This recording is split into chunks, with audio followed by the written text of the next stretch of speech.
Interrogée dans les colonnes de Nice Matin, samedi 4 mai, Julia Vignali s'est confiée, entre autres, sur un rêve de petite fille qui occupe encore son cœur et son esprit.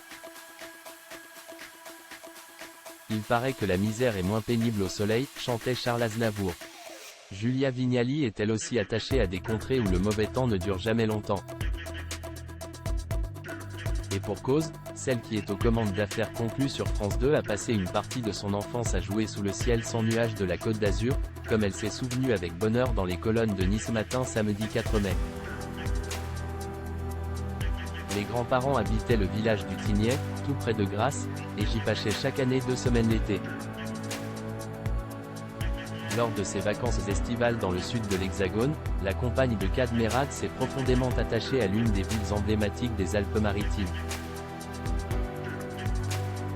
On allait à la plage à Cannes, on se régalait d'un pan bagnae, tandis que j'attendais les 2 heures imposées à l'époque avant la baignade pour éviter l'hydrocution, j'admirais les appartements en face. En me disant, un jour, j'en aurai un, a-t-elle ainsi confié à nos confrères. Si aujourd'hui Julia Vignali habite en plein cœur de Paris, dans un appartement situé dans le 1er arrondissement, elle espère donc un jour réaliser son rêve de petite fille en posant ses cartons dans un des somptueux logements situés sur la Croisette. Même si je n'ai pas encore réalisé ce rêve, je n'ai pas dit mon dernier mot. Affaire à suivre, donc.